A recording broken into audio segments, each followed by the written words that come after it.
Olá pessoal, tudo bem? Sejam bem-vindos ao Mateca. Dando continuidade às nossas aulas sobre revisão para o Enem 2018, nessa aula venho trazer para vocês o que vem a ser uma função afim, que são as funções que têm a regra da forma a vezes x mais 1b.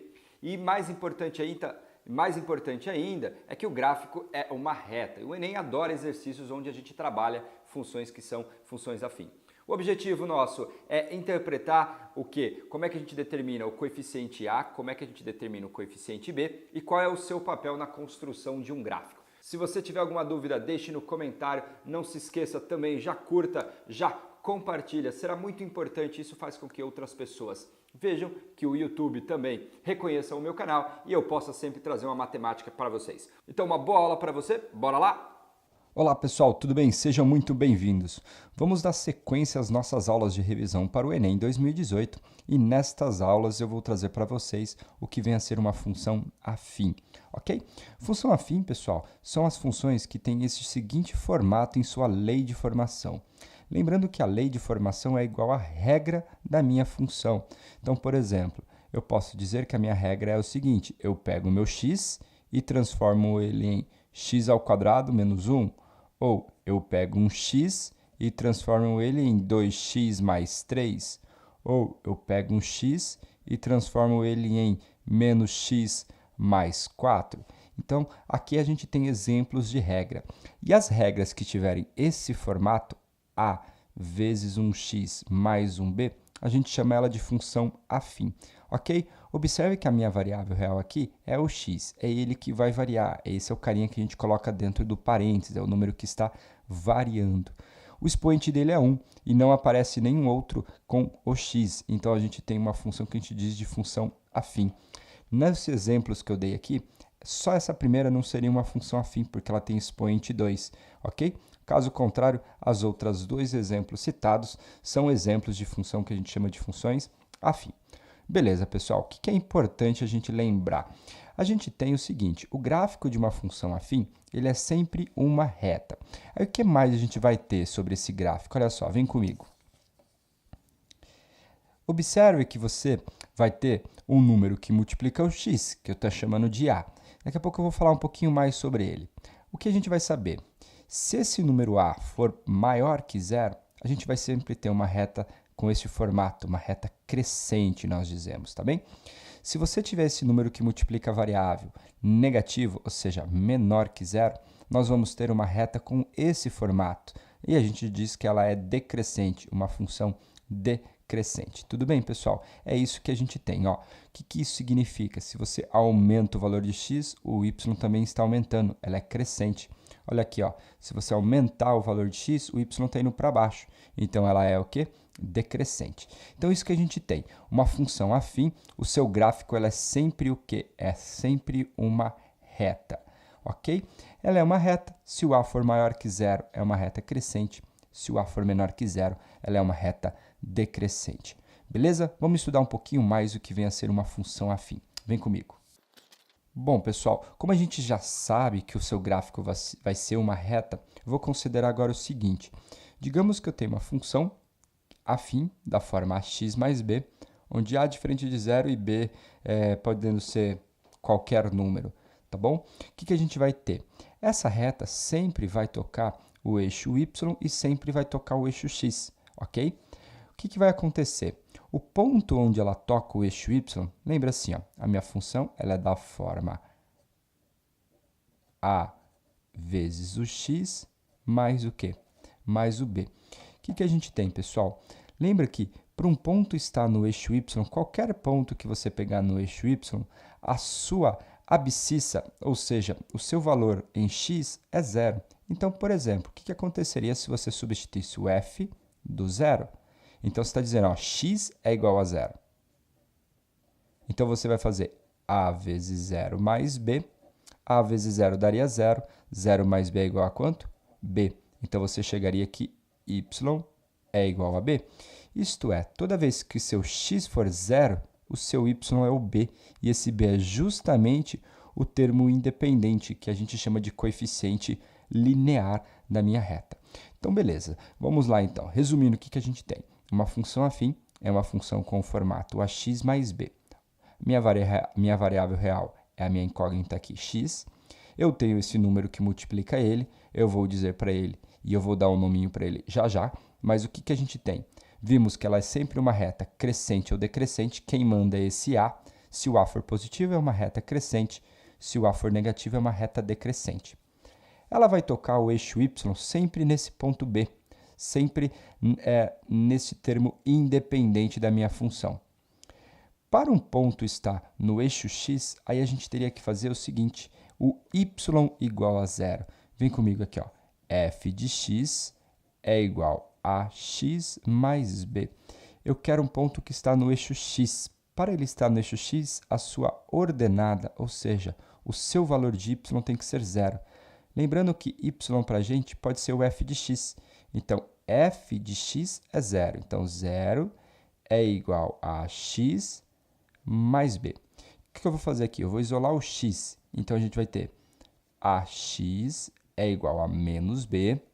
Então, quem é o x? É igual a menos b sobre quem? Sobre a. Aí é que é interessante você perceber que o a tem que ser diferente de zero. Então, uma reta sempre vai tocar o eixo x se o a for diferente de zero, por causa desta divisão aqui. E esse número que a gente chama ele do quê? De raiz. Então, a raiz de uma função é o ponto onde ela cruza o eixo o quê? O eixo x. Beleza pura, pessoal? Agora, para a gente finalizar essa parte teórica de uma função afim, a gente só precisa entender como que a gente faz para encontrar esse valor de a, talvez de modo mais rápido. Vem comigo aqui, ó. Como a gente sabe, para a gente ter uma reta, nós precisamos de dois pontos, que eu chamei aqui de ponto A e ponto B. Esse ponto A tem uma coordenada abscissa, que eu chamei de xa, e uma ordenada, que eu chamei do quê? De ya. Ele tem um ponto que eu chamei de xb, esse ponto B, e um yb, a sua ordenada. Lembrando que um ponto no plano cartesiano ele é formado por dois objetos. Um elemento que está no eixo x e um elemento que está no eixo y. Então, a gente chama isso de par ordenado. Beleza, pessoal? E aí, o que você vai fazer? Para você encontrar o valor de a, basta você fazer ΔY sobre ΔX. O que é delta? Delta é variação. Então, você vai fazer YB menos YA, dividir por quem? Por XB menos o XA. Então, ΔY sobre ΔX te dá quem? Te dá o coeficiente angular. Então, ΔY sobre ΔX te dá o coeficiente angular. Ok, por que a gente chama ele de coeficiente angular? Observe que essa reta aqui, ela faz um ângulo com o eixo x, que eu chamei ele aqui de alfa. Então, o que a gente tem? Ele é o que a gente chama de inclinação da reta. Observe aqui agora, pessoal, se eu continuasse, eu conseguiria fechar um triângulo retângulo aqui, certo? Esse triângulo retângulo, essas duas retas aqui que eu estou indicando, essa vermelha e o eixo x, elas são paralelas. Então, o ângulo alfa encaixa bem exatamente onde eu estou fazendo ele aqui, ó. E se você está num triângulo retângulo, você pode encontrar as relações trigonométricas. Por exemplo, o que é tangente? Cateto oposto, que seria essa medida, olha só, YB menos YA. Dividido por cateto adjacente, olha só, seria essa medida, que seria XB menos XA. Então, esse coeficiente angular, pessoal, nada mais é que a tangente desse ângulo, por isso que a gente diz que ele depende do ângulo para eu determinar o valor de A. Mas é aí que tem a ideia, ΔY sobre ΔX. Ok? Então, a função afim é uma função que tem este formato. Agora, vamos lá para fazer alguns exercícios para a gente praticar. Beleza? Vem comigo! Bom, pessoal, tudo bem aí com vocês? Vamos lá para o nosso primeiro exercício sobre função afim, visando rever o Enem 2018. Beleza, pessoal, o que a gente tem? Enem PPL, que são para pessoas providas de liberdade. Tá bem? Em um mês, uma loja de eletrônicos começa a obter um lucro já na primeira semana. O gráfico representa o lucro, que ele chamou de L, dessa loja desde o início do mês até o dia 20. Mas esse comportamento se estende até o último dia, o dia 30. A representação algébrica do lucro em função do tempo t é, o que a gente tem?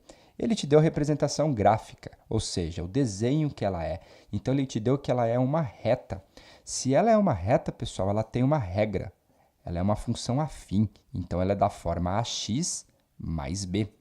E como ele quer a representação algébrica, isso significa que ele está te perguntando qual é o valor de A e qual é o valor de B. Você que assiste o Mateca, você já deve ter percebido que o B é o ponto onde o gráfico faz o quê? Cruza o eixo Y. Então, se o ponto B é o ponto onde o gráfico cruza o eixo Y, na nossa figura já temos ele, está prontinho, olha ele aqui, ó. O B é igual a menos 1000.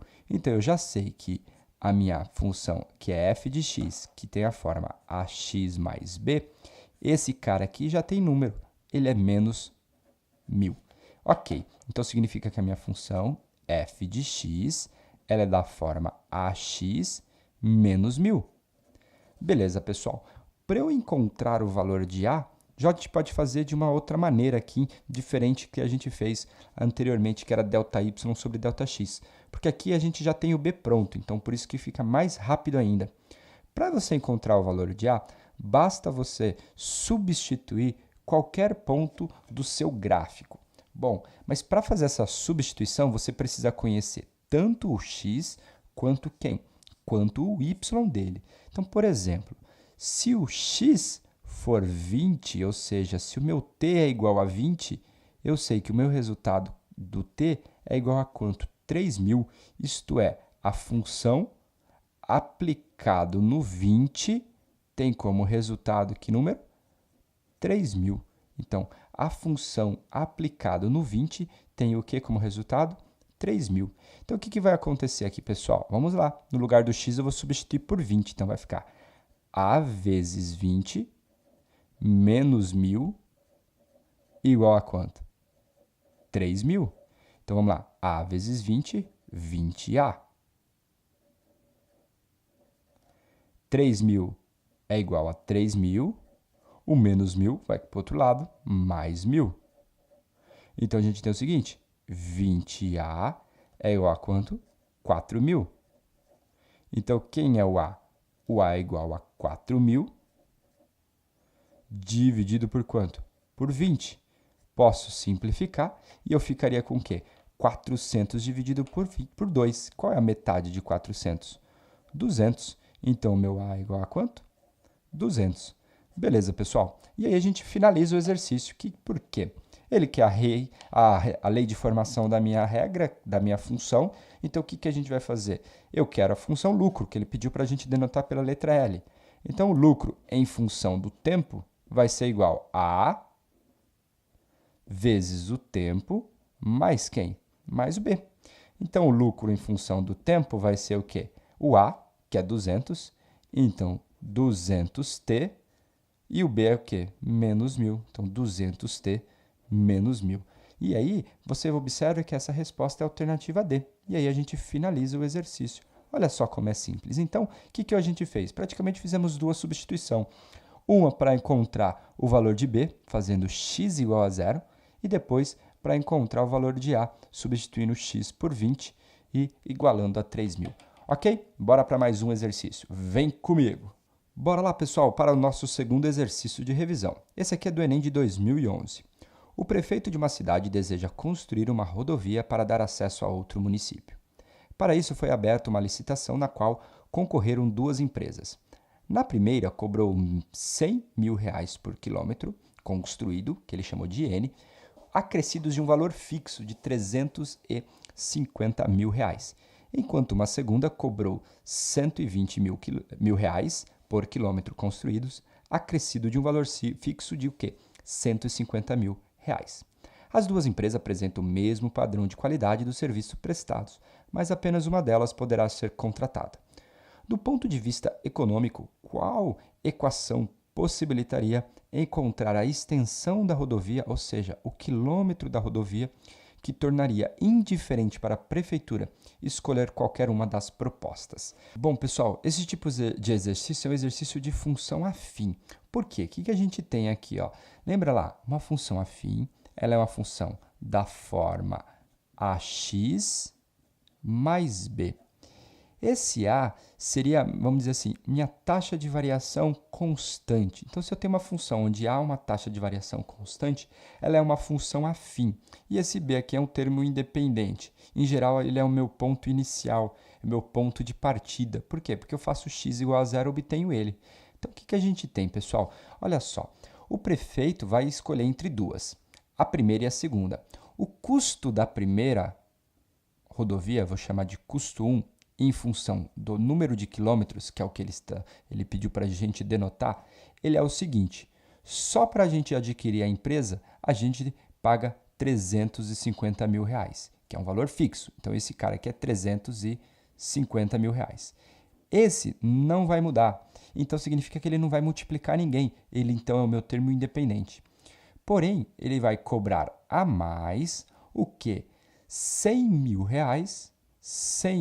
reais por quilômetro, ou seja, por cada quilômetro construído, que seria o meu N. Então, olha só, a minha variação, minha taxa de variação é em relação a esses 100 mil. Se eu construo 1 quilômetro, eu pagaria 100 mil reais.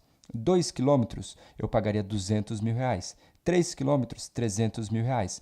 Então, observe que esse cara aqui é o que vai influenciar bastante na hora do custo final. Aí eu tenho o custo da empresa 2.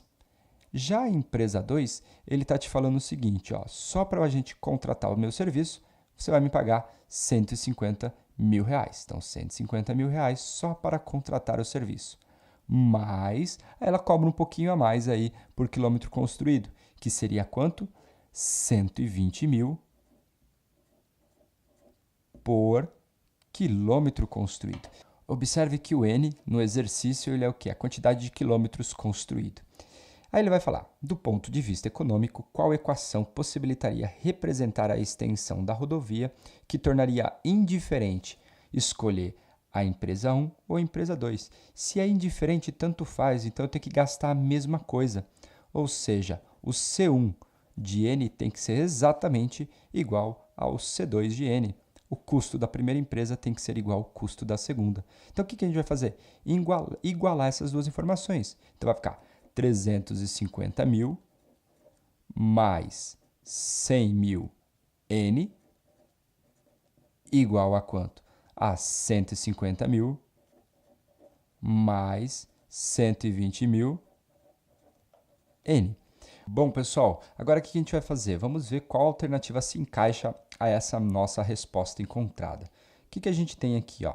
Então, observando as alternativas, observe que essas duas últimas alternativas, o que a gente teria? Ó? Se eu fizer 100 vezes N, dá 100N. 100 vezes 350 mil vai dar mais que 350 mil. E mesma coisa aqui embaixo, ó, 350 vezes 100 mil vai dar mais que 350 mil. E a gente não tem esses valores assim maiores do que na casa do 1.000. Então, ou seja, 100 mil, 200 mil, 300 mil. Não tem, não chega na casa dos milhões. Então, o que a gente tem? Se você observar, essas três primeiras alternativas, ele para só na casa aqui, ó, 100. Não tem 100 mil. Então, é como se ele tivesse feito o seguinte. Observe que essa equação aqui, tenho 3 zeros a mais em todos os termos. Eu posso dividir por 1.000. Como eu tenho 3 zeros, é uma divisão por 1.000. Se eu dividir por 1.000, o que vai acontecer? Todos esses 3 zerinhos vão embora. Então, o que sobraria para a gente? Olha só, 350 mais 100N é igual a 150 mais o quê? 120N. E aí, o que a gente tem? Olha só a alternativa A, 100N mais 350 igual a 120N mais o quê? 150. Então, 100N mais 350, só invertir a minha soma, igual a 120N mais o quê? 150. E aí a gente finalizaria. E a alternativa correta seria a alternativa A. Beleza, pessoal? Esse aqui é um exercício onde envolve uma taxa de crescimento constante, exercícios de funções afim. Ok? Vamos para o nosso último exemplo. Vem comigo. Bom, pessoal, vamos lá para o nosso último exemplo, o exemplo do exercício do Enem 2009. Um experimento consiste em colocar certa quantidade de bolas de vidro idênticas em um copo com água até certo nível e medir o nível de sua água. conforme ilustrado na figura. Como resultado do experimento, conclui-se que o nível de água é uma função do número de copos, do número de bolas de vidro que são colocadas dentro do quê? Do copo. O quadro reduzido a seguir, o quadro a seguir mostra alguns resultados do experimento realizado. Ou seja, colocando 5 bolinhas, o nível de água é de 6,35 centímetros. 10 bolinhas, 6,7 centímetros. 15 bolinhas, 7,05 centímetros. Qual a expressão algébrica que permite calcular o nível de água em função do número de bolas? Se você olhar todas as alternativas, vemos que o meu x tem expoente elevado a 1. Então, isso aqui já dá a entender que a gente tem uma função afim. Como é que a gente percebe se realmente eu tenho uma função afim ou não? Por exemplo, pessoal, do 6,35 para o 6,7, o que aconteceu? Teve um crescimento de 0,35. Do 6,7 para o 7,05, também teve um crescimento de 0,35. E aí, do 5 para o 10, 5 bolinhas. Do 10 para o 15, também 5 bolinhas. Então, você está observando que você tem taxa de crescimento constante, está sempre subindo o mesmo valor. O que isso significa, pessoal? É uma função afim, é uma função da forma ax mais b. Beleza, pessoal. Como é que faz para encontrar o a? O a você vai encontrar fazendo ΔY sobre quem? ΔX. Lembra lá que a gente já comentou? YB menos YA dividido por quem? Por XB menos o XA. Olha só, o YB você pode escolher aqui, por exemplo, 6,7 menos quem? 6,35. Tudo isso dividido por quanto? 10. Se eu escolher o 6,7, eu tenho que escolher o seu x respectivo. Então, é o 10.